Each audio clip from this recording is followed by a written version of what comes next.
Dear student, class 10th maths chapter 5 exercise 5.3 का question number 10 solve करते हैं। Question solve करने से पहले मेरा आपसे रिक्वेस्ट है, चैनल को सब्सक्राइब जरूर कर लें। क्वेश्चन में हमको कहा गया है show that a1, a2, dot dot dot dot an form an AP where an is defined as below. Means हमें an की फॉर्म में इक्वेशन एक गिवन है। ऐसे ही सेकंड पार्ट में भी सेम हमें वैसा ही करना है जैसा कि फर्स्ट पार्ट में करेंगे। तो पहले फर्स्ट पार्ट के बारे में समझ लेते हैं। तो हमें क्या करना होगा, पहले एक एपी फॉर्म करनी होगी इस ए एन के थ्रू, क्योंकि हमें nth टर्म गिवन है इस एपी का, क्या है वो है 3 + 4n। तो हम first term, second term, third term find करेंगे। n की वैल्यू रख के पहले 1 पुट करेंगे, फर्स्ट टर्म आ जाएगा। 2 पुट करेंगे, सेकंड टर्म आ जाएगा। 3 पुट करेंगे, थर्ड टर्म आ जाएगा। 4 पुट करेंगे तो 4 टर्म आ जाएगा। फिर देखेंगे क्या ये एपी बन रही है या फिर नहीं। सेम इसके साथ भी ऐसा ही करेंगे। फिर हम 15 टर्म्स का सम फाइंड कर देंगे। तो जो डेटा हमको गिवन है उसको मैंने एज इट इज लिख दिया है। तो इस एपी का फर्स्ट टर्म पहले फाइंड करते हैं। तो लिखते हैं पुटिंग n इक्वल टू 1। जब n इक्वल टू 1 पुट करेंगे तो a1 हो जाएगा 3 + 4 × 1। मीन्स a1 हो जाएगा हमारा 4 × 1 = 4, 4 + 3 7। तो फर्स्ट टर्म आ गया 7। अब सेकंड टर्म फाइंड करेंगे हम। तो 3 + 4 × 2। तो यहाँ से सेकंड टर्म हो जाएगा हमारा 4 × 2 = 8 एंड 8 + 3 11 हो गया। ऐसे ही थर्ड टर्म फाइंड करेंगे तो 3 + 4 × 3 ये हो जाएगा a3 equal to 4 × 3 = 12 + 3 15। Fourth term भी फाइंड कर लेते हैं। तो फोर्थ टर्म हो जाएगा हमारा 3 + 4 × 4 इक्वल टू, ये हो जाएगा हमारा 4 × 4 = 16 एंड 16 + 3 हो जाएगा 19।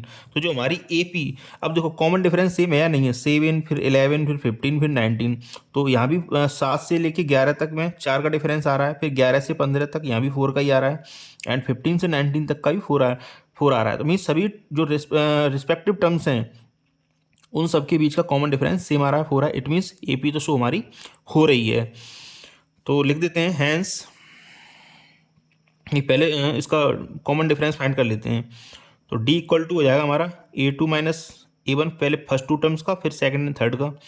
तो a2 - a1 मीन्स 11 - 7, ये हो जाएगा 4। इसके बाद फिर अगेन d फाइंड करेंगे हम a3 - a2 करके। तो a3 हमारा 15, 15 - 11 ये भी हो जाएगा 4।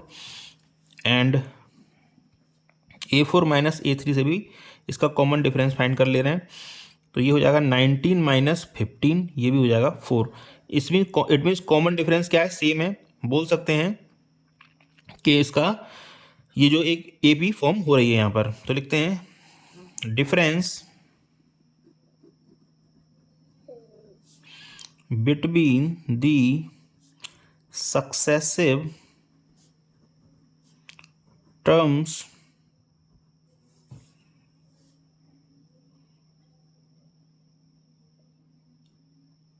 is 4, hence it is an AP। तो जो हमारी AP होगी वो क्या होगी, लिख सकते हैं उसको 7, 11, 15, 19, dot dot dot dot dot.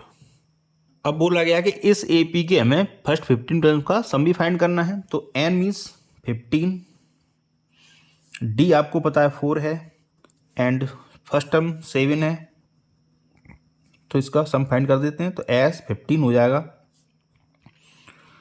n/2 2a + n - 1 × d। तो n की जगह पुट करेंगे 15/2, 2 × 7, n means 15 - 1 × d means 4। Solve करते हैं इसको। तो 15/2, 7 × 14 + 14, 15 - 1 14 हो जाएगा ये। और 14 का मल्टीप्लाई करेंगे 4 के साथ। तो हो जाएगा 15/2, 14 + 14 14 4 जा 56 एंड 15/2 मल्टीप्लाई बाई 56 + 14 ये हो जाएगा 17। तो 2 से डिवाइड लगाएंगे 70 में तो ये हो जाएगा 35। तो 15 मल्टीप्लाई कर देंगे हम 35 से, तो हमारा जो आंसर है वो आ जाएगा 525। तो मीन्स जो फर्स्ट 15 टर्म है उनका सम आ गया 525। अब इस क्वेश्चन का सेकंड पार्ट सॉल्व करते हैं। प्रोसेस हमारा सेम यही रहेगा।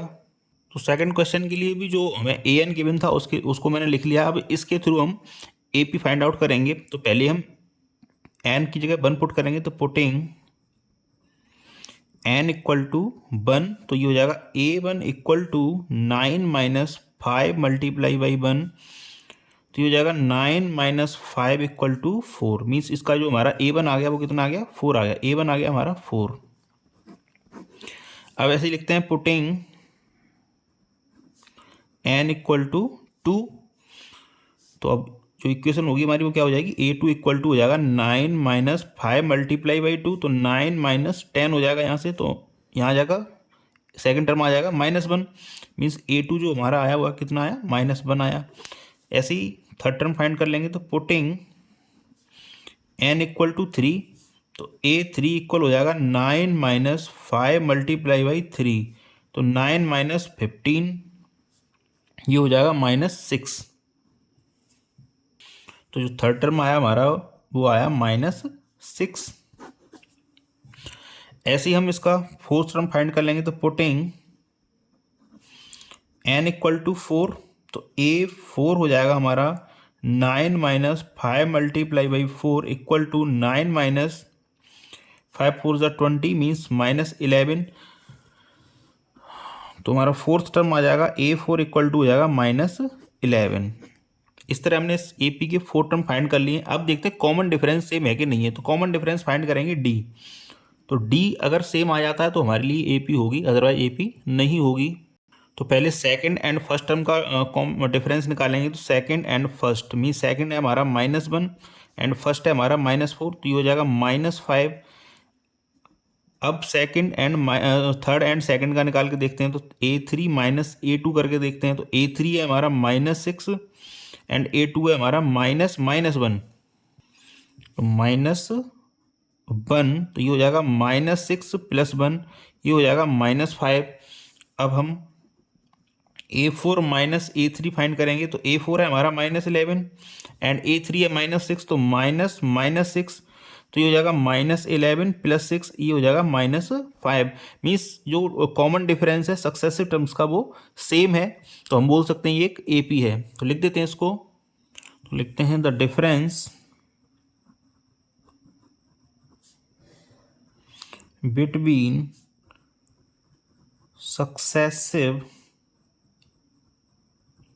terms is same, hence it is an AP। तो जो AP है उसको लिख देता हूँ मैं। तो AP क्या होगी हमारी 4, -1, -6, -11 ... अब हम इस AP का सम फाइंड करेंगे 15 टर्म तक। तो मीन्स n इक्वल टू हमारे लिए हो जाएगा 15, A इक्वल हो जाएगा हमारे लिए 4 एंड D को हमने अभी कैलकुलेट किया है, वो हो जाएगा -5। तो S15 क्या हो जाएगा, S15 हो जाएगा n/2 bracket 2A + n-1 into D। तो n है हमारे 15 टर्म, मीन्स 15/2, तो 2 multiply by A means 4 plus n कितना है हमारे लिए 15 -1 एंड D की वैल्यू है हमारी -5। तो हो जाएगा 15/2, 4 2 = 8 प्लस 15 - 1 ये हो जाता है 14 मल्टीप्लाई बाई -5, हो जाएगा 15/2, 8 प्लस 14 का मल्टीप्लाई -5 में करेंगे तो हो जाएगा -70। 15/2 -70 एंड 8 को सॉल्व करते हैं तो ये आ जाएगा -62। तो -62, 2 का डिवाइड लग जाएगा 62 में, हो जाएगा 31। मीन्स फाइनली हमको मल्टीप्लाई करना पड़ेगा 15 एंड माइनस, क्योंकि माइनस में था ये, तो -31 का। जब इसको मल्टीप्लाई कर देंगे तो हमारा आंसर जो आएगा वो होगा -465। तो -465, तो सम ऑफ 15 टर्म इस AP के लिए हो जाएगा -465। क्वेश्चन नंबर 10 था जिसको हमने सॉल्व कर दिया है। Thank you very much for watching. Again आपसे रिक्वेस्ट है चैनल को सब्सक्राइब जरूर कर लें।